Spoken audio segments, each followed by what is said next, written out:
அஸ்ஸலாமு அலைக்கும் and hello everyone, welcome to homemade vibes. எல்லோரும் எப்படி இருக்கீங்க? நல்லா இருக்கீங்களா? இன்றைக்கி ரொம்பவே யம்மியான ரொம்பவே டிஃப்ரெண்ட்டான முட்டை மிட்டாய் ரெசிபி எப்படி செய்கிறதுன்னு சொல்லி பார்க்கலாம். நான் ஆல்ரெடி நம்ம சேனலில் முட்டை மிட்டாய் ரெசிபி அப்லோட் பண்ணியிருக்கேன். அது ரொம்பவே சூப்பர் ஹிட்டான ரெசிபியாகவே வந்தது. நிறைய பேர் அதை ட்ரை பண்ணி இன்னுமே எனக்கு ஃபோட்டோஸ் எல்லாமே ஷேர் பண்ணிட்டு தான் இருக்கீங்க. அல்ஹம்துலில்லாஹ். அது எல்லாமே பார்க்க அவ்வளோ ரொம்ப சந்தோஷமாக இருக்குது. அப்புறமா இன்னுமே சில பேர் வந்துட்டு பால்கோவானா என்னன்னு சொல்லி கேட்குறாங்க. அது ஸ்ரீலங்காவில் இருக்கிற சிஸ்டர்ஸ்க்கெலாம் தெரியலைன்னு சொல்லி நினைக்கிறேன். நாங்கள் ஸ்ரீலங்காவில் இருக்கோம், எங்களுக்கு பால்கோவானா என்னன்னு சொல்லி தெரியலைன்னு கேட்குறாங்க. அப்புறமா ஒரு சில பேர் வந்துட்டு வெறும் எக் ஒயிட் மட்டும் வச்சு செஞ்சு காமிக்க சொல்லியிருந்தாங்க. அப்புறமா கப் மெஷர்மெண்ட் வச்சு மட்டும் செஞ்சு காமிங்க அப்படின்னு நிறைய பேர் வந்து கேட்டிருந்தாங்க. ஸோ இந்த வீடியோ எல்லாருமே கேட்டது போல் கொஞ்சம் டிஃப்ரெண்ட்டாக நான் ட்ரை பண்ணியிருந்தேன். ரொம்பவே சூப்பராகவே வந்திருந்தது. ஸோ அது எப்படி செய்கிறதுன்னு சொல்லி பார்க்கலாம். ஃபஸ்ட்டு இப்போ பால்கோவா நம்ம வீட்டில் எப்படி ரொம்ப ஈஸியாக ரெடி பண்ணுறதுன்னு சொல்லி பார்ப்போம். பால்கோவா வந்துட்டு நம்ம பால் நல்லா திக்காக அப்படியே சுண்டை காய்ச்சிக்கிட்டே இருந்தோன்னா நம்மளுக்கு பால்கோவா ரெடி ஆயிரும். ஆனால் அது ஒரு பெரிய ப்ராசஸ். அது ரொம்ப நேரம் ஆகும். நல்ல அடிக்கனமான பாத்திரம் வச்சு கைவிடாமல் கிண்டிக்கிட்டே இருக்கணும். அது ரொம்ப பெரிய வேலையாக இருக்கும். ஸோ இது வந்து பால் பவுடர் யூஸ் பண்ணி செய்கிறது ரொம்ப டக்குன்னு நம்மளுக்கு வேலை முடிஞ்சிடும். அதுக்கு நான் வந்து இந்த அமுல்யா பால் பவுடர் இருக்குது இல்லையா, 10 ரூபா பாக்கெட், அது ஒரு 6 பாக்கெட் அளவுக்கு எடுத்திருக்கேன்.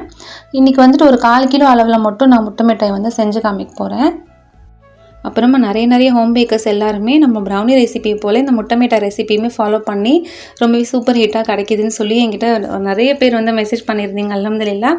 நிறைய யூடியூபர்ஸுமே வந்து அல்ஹம்துலில்லாஹ் எனக்கு வந்து ப்ரைவேட்டாக வந்து மெசேஜ் பண்ணி வந்து சொல்லியிருந்தாங்க. அவ்வளோ ரொம்ப சந்தோஷமாக இருந்தது. கண்டிப்பாக யாராச்சும் ட்ரை பண்ணலாம், போய் செக் பண்ணி பாருங்கள். நான் எல்லாமே லிங்க் எல்லாமே டிஸ்கிரிப்ஷனில் நான் ஆட் பண்ணி வைக்கிறேன். ஓகே, ஃபஸ்ட்டு இப்போ நம்ம வந்துட்டு இந்த பால் பவுடர் எல்லாத்தையுமே ஒரு பவுலில் நம்ம அளந்து எடுத்துக்கலாம். ஏன்னா எல்லாருமே கப் அளவில் கேட்குறதால நான் இதை வந்து கப்பில் அளந்து எடுத்துக்கிறேன். நம்ம எந்த கப்பாக இருந்தாலுமே சரி, எல்லாமே சர்க்கரை இந்த பால் பவுடர் எல்லாமே ஒரே கப் எடுத்துக்கோங்க. ஒரு 3/4 கப் அளவுக்கு இந்த பால் பவுடர் நம்ம சேர்த்துக்கலாம். இப்போ அது கூடவே ஒரு பாதி கப் அளவுக்கு பால் சேர்த்துக்கலாம். பால் இது நல்ல காய்ச்சின பாலாக இருந்தாலுமே சரி, இல்லை பச்சை பால் எது வேணாலுமே சேர்த்துக்கலாம்.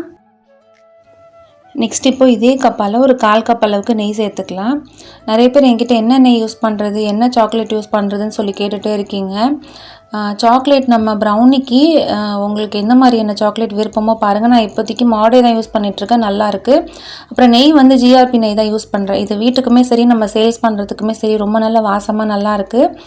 அப்புறமா நான் அந்த லூஸில் விற்பாங்க இல்லையா நெய், அதையுமே நான் வாங்கி செக் பண்ணேன். அது அந்தளவுக்கு வாசமாகவே இல்லை, எனக்கு பிடிக்கல.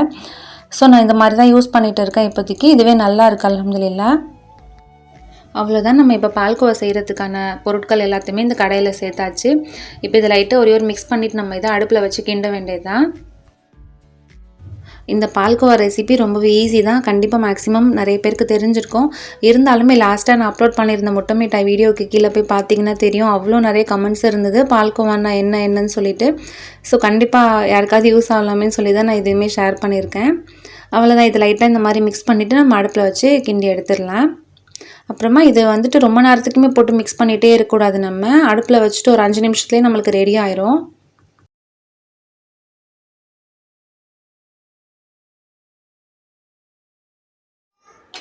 நான் கடைசியாக ஒரு வாரத்துக்கு ஷார்ட்ஸ் எதுவுமே அப்லோட் பண்ணாமல் இருந்தேன். ஏன்னா எனக்கு பசங்க எல்லாத்துக்குமே உடம்பு முடியல, அம்மா வீட்டில் இருக்கேன்னு சொல்லி நான் லாஸ்ட்டாக வந்து சொல்லியிருந்தேன். அதை பார்த்துட்டு நிறைய பேர் எனக்கு வந்துட்டு வாட்ஸ்அப் பண்ணி என்னாச்சு ஏதாச்சு நான் அவ்வளோ ரொம்ப விசாரிச்சுருந்தீங்க. அல்ஹம்துலில்லாஹ். எல்லாருமே இவ்வளோ கேர் பண்ணி பேசுவீங்க கேட்பீங்க நான் நினச்சே பார்க்கவே இல்லை. சும்மா ஏதோ ஒன்று வீடியோ பார்க்குறோம் போகிறோம் அப்படின்னு இல்லாமல் ஏதோ எனக்கு ரொம்ப ஒரு ஃப்ரெண்ட்லியாக எல்லாருமே கேட்டிருந்தீங்க. அல்ஹம்துலில்லாஹ். நிறைய பேர் வந்து கேட்கும்போது எனக்கு ஏதோ ரொம்ப எனக்கு க்ளோஸ் ஃப்ரெண்ட்ஸ் நம்மக்கிட்ட விசாரிக்கிறது போல் ஒரு சிஸ்டர் ஃபீலாக எனக்கு இருந்தது. அல்ஹம்துலில்லாஹ். எல்லாத்துக்குமே ரொம்ப தேங்க்ஸ். என்ன சொல்கிறதுன்னு தெரியல. அல்ஹம்துலில்லாஹ். எல்லாருமே துவா செஞ்சுக்கோங்க. அவ்வளோதான். இப்போ நம்ம இந்த பால்கோவாவை நல்லா மிக்ஸ் பண்ணி எடுத்துருவோம். இப்போ இதுவே நம்ம இந்த முட்டை மிட்டாய்க்காக இந்த பால்கோவா நம்ம ரெடி பண்ணலை, சும்மா நம்ம வீட்டுக்கு சாப்பிட்றதுக்காகனா இது கூட ஒரு 1/4 கப் அளவுக்கு சர்க்கரை சேர்த்து நல்லா மிக்ஸ் பண்ணி எடுத்தோம்னா நம்மளுக்கு ரொம்பவே யம்மியான பால்கோவா ரெடி ஆயிரும். இப்போ நம்ம இது ஸ்வீட்டுக்குன்னு செய்கிறதால சர்க்கரை எதுவுமே நம்ம ஃபஸ்ட்டு நம்ம சேர்க்கலை. அவ்வளோதான். இப்போ பார்த்தீங்கன்னா தெரியும், நல்லா அப்படியே திரண்டு பால்கோவா போல் வந்துருச்சு பாருங்கள். அவ்வளோதான், நம்மளோட இன்ஸ்டண்ட்டான பால்கோவா ரெடி ஆயிடுச்சு பாருங்கள். இப்போ நான் கடாய் கிட்ட வச்சு காமிக்கிற பாருங்கள். இந்த மாதிரி தான் இருக்கணும். இந்த மாதிரி இருக்கையிலே நம்ம அடுப்பு அணைச்சிடணும். ரொம்ப நேரத்துக்கு போட்டு கிண்டிக்கிட்டே இருக்காதீங்க. ஒரு மாதிரியாக திரியாக அது ஓவராக ரொம்ப நேரத்துக்கு குக் பண்ணால் ஒரு மாதிரியாக நல்லா வராது. ஸோ ஒரு 5 நிமிஷத்துலேயே நம்மளுக்கு சீக்கிரமாக ரெடி ஆயிரும். அவ்வளோதான். இப்போ நம்ம முட்டையை செப்பரேட் பண்ணி எடுத்துக்கலாம். நான் இன்றைக்கி கரெக்டாக 1/4 கிலோ அளவில் ஸ்வீட் கிடைக்கிறது போல் செய்ய போகிறேன். ஸோ அதுக்கு 2 முட்டையோட வெள்ளைக்கரு மட்டும் எடுத்துக்கலாம். இந்த வீடியோ முக்கியமாக நான் ஃபஸ்ட்டு செய்யணும் ஷேர் பண்ணணும்னு நினச்சது செலினா சிஸ்டர் ஃப்ரம் கோயம்புத்தூர். பாவம் அவங்க இதை ட்ரை பண்ணி ரொம்ப பெரிய சொதப்பலில் முடிஞ்சு ரொம்ப ஃபீல் பண்ணி சொல்லியிருந்தாங்க. அப்புறம் நிறைய பேருமே என்கிட்ட கேட்டிருந்ததால தான் நான் முக்கியமாக ஷேர் பண்ணுறேன். ஸோ இன்ஷால்லா எல்லாத்துக்குமே யூஸ்ஃபுல்லாக இருக்குன்னு சொல்லி நினைக்கிறேன். இப்போ இந்த முட்டையோட அந்த வெள்ளைக்கருவும் மஞ்சளும் தனித்தனியாக எடுக்கிறது தான் பெரிய டாஸ்க்கே. ஸோ அது மட்டும் கொஞ்சம் பார்த்து எடுத்துக்கோங்க. அப்புறமா நான் ஓடிஜி பற்றி கேட்டிருந்தேன் இல்லையா, நிறைய பேர் எனக்கு மெசேஜ் பண்ணியிருந்தீங்க. இந்த மாதிரி நிறைய ஐடியாஸ் எல்லாமே கொடுத்துருந்தீங்க. ஆனால் பட்ஜெட் தான் ரொம்ப கொஞ்சம் அதிகமாக இருக்குது நீங்கள் சொன்னது எல்லாமே. இன்ஷால்லா அதெல்லாம் வாங்கினா கொஞ்சம் பொறுமையாக காசு சேர்த்து வச்சு தான் வாங்கணும் போல். இன்ஷால்லா நான் வாங்கையில் நான் கண்டிப்பாக எல்லாருக்கிட்டையுமே ஷேர் பண்ணுறேன். இப்போதைக்கு நான் வாங்கலை, அந்த சின்னதை வச்சு தான் இப்போதைக்கு நான் அட்ஜஸ்ட் பண்ணிகிட்டு இருக்கேன். அப்புறமா லாஸ்ட் வீடியோவில் நான் அந்த ரோஸ் எசன்ஸ் யூஸ் பண்ணி செஞ்சுருந்தேன் இல்லையா, அதுக்கு நிறைய பேர் எனக்கு வந்து கேட்டிருந்தீங்க, நம்ம சாஃப்ரானே யூஸ் பண்ணலாம்ல சிஸ்டர், எதுக்காக அந்த எசன்ஸ்லாம் யூஸ் பண்ணுறீங்கன்ட்டு.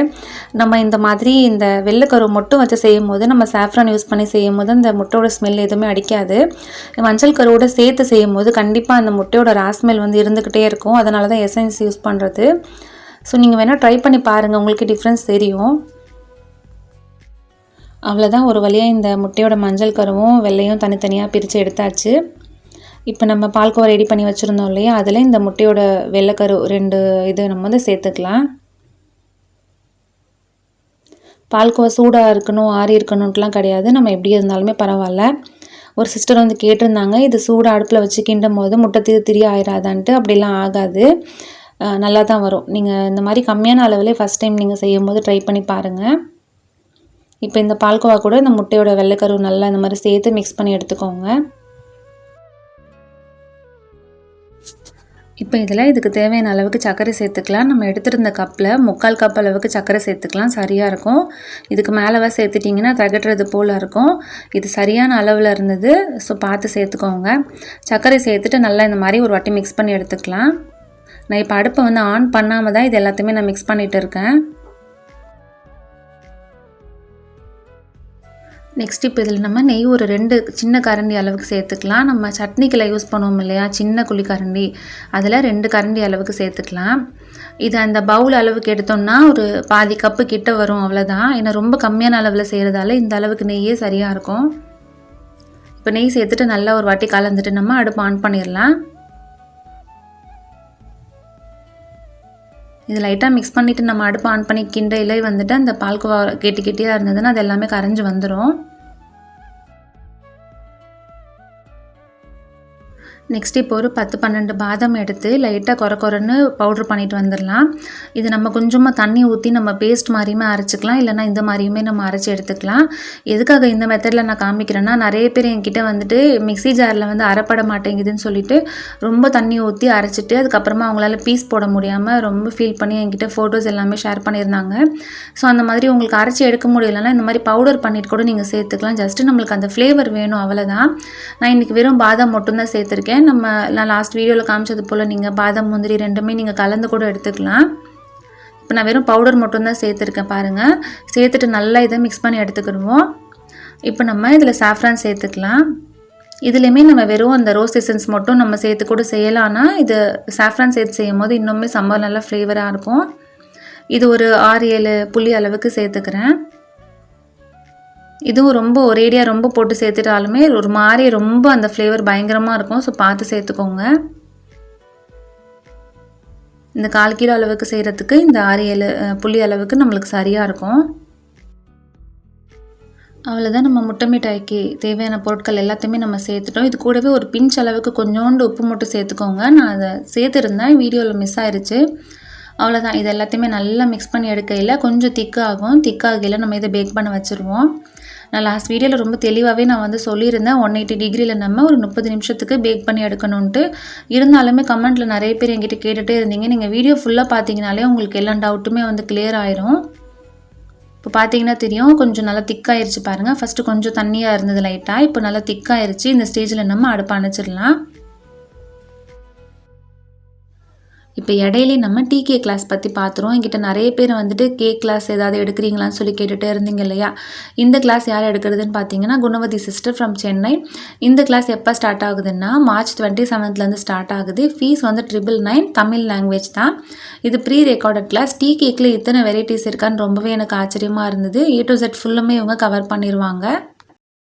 டீ கேக் வெரைட்டிஸ் எல்லாமே நான் ஸ்க்ரீனில் கொடுத்துருக்கேன் பாருங்கள். எல்லாமே எக் அண்ட் எக்லெஸ், அப்புறமா வித் அண்ட் வித்தவுட் கேக் ஜெல்லோட வந்துட்டு எடுக்கிறாங்க. இதில் வந்துட்டு ஓடிஜி, அப்புறமா நம்ம ஸ்டவ் டாப்பில் எப்படி செய்கிறது ஃபுல் அண்ட் ஃபுல்லுமே அவங்க கவர் பண்ணிடுறாங்க. அப்புறமா முக்கியமாக பிக்னர்ஸ்க்கு இருக்க பெரிய பிரச்சனையான ப்ரைஸ் ஃபிக்ஸிங் இதையுமே இவங்க கவர் பண்ணிடுறாங்க. ஸோ நீங்கள் பயப்படாமல் போய் ஜாயின் பண்ணிக்கலாம். வாட்ஸ்அப் குரூப் சப்போர்ட்டுமே இருக்குது. ஸோ நான் ஸ்க்ரீனில் நம்பர் கொடுத்துருக்கேன் பாருங்கள். யாருக்காவது இன்ட்ரெஸ்டடாக இருக்கிறீங்கன்னா மறக்காமல் வாட்ஸ்அப் பண்ணி என்னென்ன டீட்டெயில்ஸ் எல்லாமே கேட்டுக்கோங்க. அவ்வளோதான், நம்ம இப்போ வீடியோ கண்டினியூ பண்ணலாம். முட்டை மிட்டாய் பேட்டர் வந்து சூப்பராக ரெடி ஆயிடுச்சு பாருங்கள். இதை எடுத்து நம்ம டின்னில் மாற்றி வச்சிட வேண்டியது தான். 1/4 கிலோ நீங்கள் செய்கிறது டின்னு எதுவாக இருந்தாலுமே சரி அதை எடுத்துக்கோங்க. நான் இது பால்கோவா ஏதாவது ஊற்றி வைக்கிறதுக்கு ஃபஸ்ட்லாம் நான் செஞ்சுக்கிட்டு இருந்தேன். அப்புறம் இந்த டின்லேயே வந்துட்டு நான் அந்த 1/4 கிலோ ப்ரௌனி எல்லாமே செய்கிறதுக்கு எனக்கு சரியாக இருக்குது. இது நிறைய பேர் வந்து இந்த டின்னு கிடைக்க மாட்டேங்குதுன்னு கேட்குறீங்கன்னா, இது எப்போயோ வாங்கினது, இப்போ கடைகளில் கிடைக்குமானோ எனக்கு தெரியலை. நீங்கள் வேணால் இது ஸ்க்ரீன்ஷாட் எடுத்து வச்சுட்டு வேணால் நீங்கள் ஆன்லைனில் வேணால் செக் பண்ணி பாருங்கள்.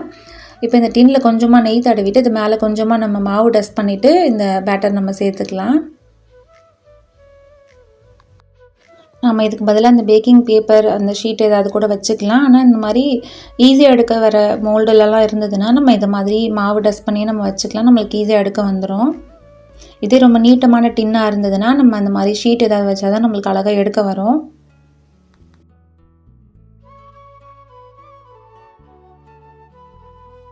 இந்த பேட்டர் மொத்தமாகவுமே எனக்கு இந்த டின்னில் வந்து பத்தலை. அதனால் நான் கொஞ்சோண்டு மட்டும் கப் கேக்கு போட்டு வைக்கிற அந்த மோல்டுலனா கொஞ்சமாக நான் சேர்த்து வச்சுக்கிட்டேன். அந்த குட்டி கப் கேக்கு ஹோல்டர்லேயுமே கொஞ்சோண்டு நெய் போட்டுட்டு அது மேலே நம்ம இந்த பேட்டர் வச்சுக்கலாம். அவ்வளோதான். இப்போ ஃபைனல் டச்சாக நெய்யை கொஞ்சம் தாராளமாக நம்ம மேலே ஊற்றி விட்ருவோம். ஸோ நல்லா நம்மளுக்கு பேக்காய் வரையில் அவ்வளோ நல்லா வாசமாக வரும். ப்ளஸ் நம்மளுக்கு நல்ல அழகான கலருமே கிடைக்கும். சும்மா ஒரு ஸ்பூன் அளவுக்கு கொஞ்சமாக சேர்த்துக்கலாம். நீங்கள் ஃபஸ்ட் டைம் இந்த முட்டை மிட்டாய் ட்ரை பண்ண போகிறதா இருந்தால் கூட பயப்படாமல் இந்த அளவுகள் அப்படியே நீங்கள் கூட குறைக்காமல் அப்படியே நான் என்ன அளவில் சொல்லியிருக்கேனோ அதே அளவில் நீங்கள் செஞ்சு பாருங்கள். உங்களுக்கு ரொம்பவே பர்ஃபெக்டாக கிடைக்கும். இதே பால்கோவா உங்கள்கிட்ட வந்துட்டு ஆல்ரெடி உங்களுக்கு கிடைக்கிது, ஈஸியாக கிடைக்கிதுன்னா பிரச்சனை இல்லை. நீங்கள் அப்படியே நீங்கள் ரெடிமேடாக கூட போட்டு செஞ்சுக்கலாம். இப்போ நம்ம ஒரு 10 நிமிஷத்துக்கு நம்ம ஓடிஜி நம்ம ப்ரீஹீட் பண்ணி வச்சுட்டு 180 டிகிரியில் ஒரு 30லேருந்து 40 நிமிஷம் வரைக்கும் நம்ம இதை பேக் பண்ணி எடுத்துப்போம். டைமிங் வந்துட்டு நிறைய பேர் வந்துட்டு ஒரு 30 நிமிஷத்தில் ரெடி ஆகலை அப்படின்னு சொல்கிறீங்க. ஓடிஜி டைமிங் வந்து கண்டிப்பாக ஒவ்வொரு ஓடிஜிக்கும் வந்து டைமிங் வந்து மாறுபடும். ஸோ நீங்கள் ஃபஸ்ட்டு ஒரு 30 நிமிஷத்துக்கு வச்சு பாருங்கள். உங்களுக்கு மேலே கலர் வரலைன்னா கூட ஒரு 10 நிமிஷத்துக்கு வச்சுக்கோங்க. அவ்வளோதான். நான் எப்போவுமே இந்த கம்மியான அளவில் செய்கிறதுக்கு ஒரு 30 நிமிஷம் தான் நான் வைக்கிறது. எனக்கு சரியாக பேக்காகி கிடச்சிரும்.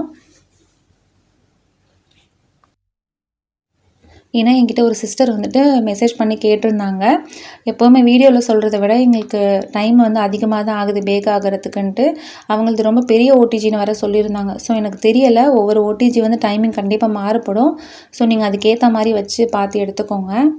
அவ்வளோதான். இப்போ 30 நிமிஷத்தில் செம்ம வாசமாக சூப்பராக நம்மளுக்கு பேக்காகி வந்துருச்சு.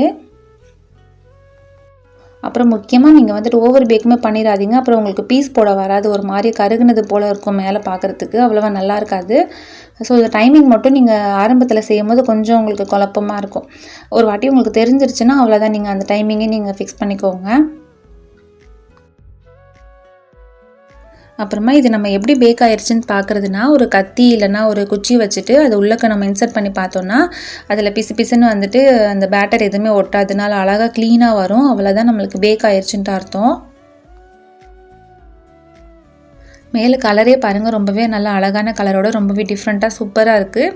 நம்ம லாஸ்ட் டைம் வந்துட்டு இந்த முட்டை மொத்தமாக அந்த மஞ்சள் கரு எல்லாமே சேர்த்து செஞ்சுருந்தோம் இல்லையா, அதுக்கும் இதுக்கும் பாருங்கள் பார்க்குறதுக்கே ரொம்பவே டிஃப்ரெண்ட் இருக்குது. ஆனால் டேஸ்ட் உண்மையிலே சான்ஸே இல்லை. எனக்கு ரெண்டுத்தில் எது பிடிச்சதுன்னு சொல்லி கேட்டால் நான் இது தான் சொல்லுவேன். ஏன்னா சாஃப்ரன் எல்லாமே போட்டு செய்கிறதால எனக்கு ரொம்ப ரொம்ப ரொம்ப ரொம்ப பிடிச்சிருந்தது. அல்ஹம்துலில்லாஹ். இப்போ இதை நம்ம எப்படி பீஸ் போடுறதுன்னு சொல்லி பார்த்துருவோம். இதுவே நம்ம பேக்கிங் ஷீட்லாம் வச்சுருந்தோன்னா அதை அழகாக எடுத்துகிட்டு கத்தி வச்சு நம்ம கட் பண்ணி எடுத்துருவோம். இப்போ நம்ம இந்த மாதிரி டின்லேருந்து டேரெக்டாக எடுக்கிறதா இருந்தால் இந்த மாதிரி ஒரு தோசை கரண்டி இந்த மாதிரி எடுத்துக்கோங்க. லைட்டாக இந்த மாதிரி கட் போட்டுட்டு அது அப்படியே நம்ம எடுத்தோன்னா அழகாக வந்துடும். வீடியோவில் காமிக்கிறது போல் நீங்கள் பண்ணி எடுத்துக்கோங்க.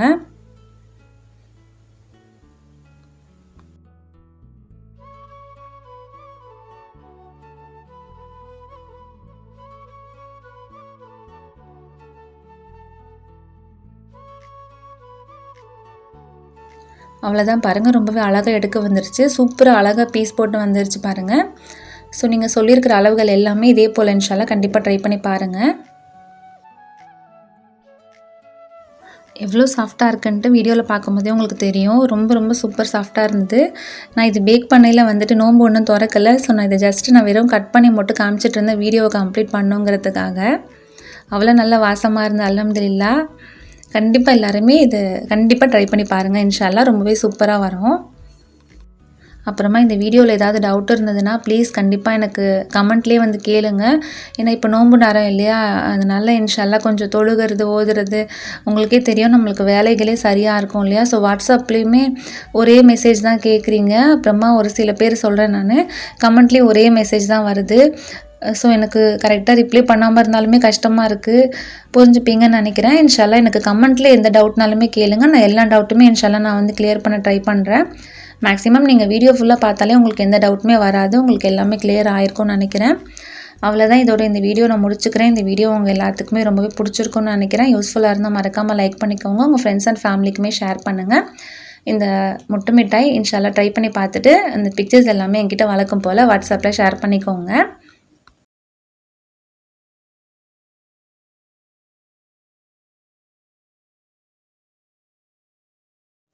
இந்த ப்ரௌனீஸ் அண்ட் கேக்ஸ் எல்லாமே செஞ்சது கும்பகோணத்தில் இருக்க சிஸ்டர். இவங்களோட வாட்ஸ்அப் நம்பர் எல்லாமே நான் டிஸ்கிரிப்ஷனில் ஆட் பண்ணி வைக்கிறேன். இன்ஷா அல்லாஹ் இந்த சைடு யாராவது இருந்தீங்கன்னா கண்டிப்பாக இவங்கள்ட்ட ஒரு வாட்டி ட்ரை பண்ணி பாருங்கள். அவ்வளோதான், இதோட இந்த வீடியோ முடிச்சுக்கிறேன். தேங்க்ஸ் ஃபார் வாட்சிங்.